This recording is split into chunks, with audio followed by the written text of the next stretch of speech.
বন্ধুরা, আমি বেগুনটাকে ডুমু ডুমু করে কেটে একটু নুন জলে চুবিয়ে রেখেছি। আর বন্ধুরা, আমি বেগুনটাকে কেটে আমি ডুমু ডুমু জলে ভিজিয়ে রেখেছি। এদিকে কড়াই বসিয়ে দিয়েছি, কড়াইটা আমার হিট হয়ে গেছে। আর এদিকে আমার মা বাজার থেকে ইলিশ মাছ এনেছে। শুকনো লঙ্কা, কাঁচা লঙ্কা, একটু জিরে বাটা। এবার আমি কড়াইয়ে তেল ঢেলে দেবো।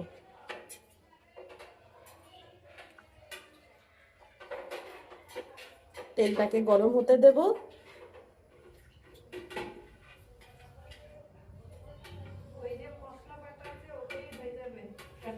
এবার আমি দিয়ে দেবো অল্প পরিমাণে নুন, যাতে তেলটা না ছেটে।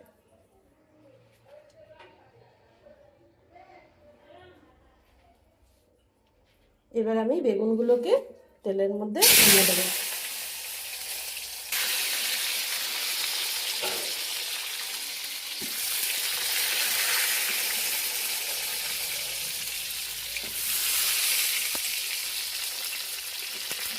এবার দেবো আমি পরিমাণ মতন হলুদ।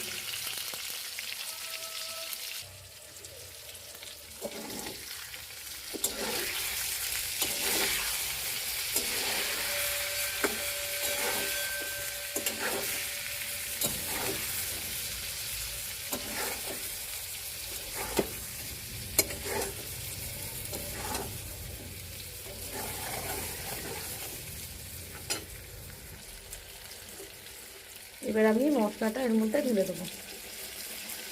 খুব বেশি পরিমাণ মশলা দেবো না, খুব সামান্য পরিমাণ।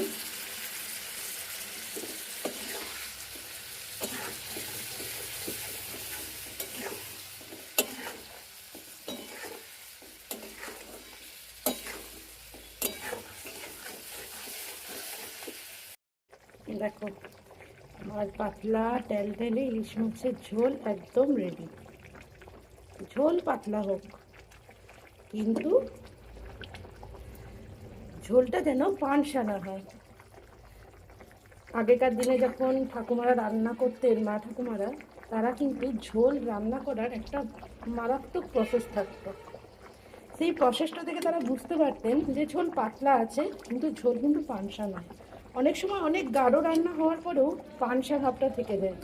সেটা হচ্ছে জালের কারণে। বলে না, কাঠের জালে রান্না খুব ভালো হয়, তার কারণ জালটা খুব পরিমাণে দিতে হয় যে কোনো রান্নায়। জাল যদি সঠিক পরিমাণে না হয়, তাহলে ঝোলের মধ্যে একটা পানসা স্বাদ থেকে যায়, যেটা রান্নার মাধুর্যটাকে হারিয়ে দেয়।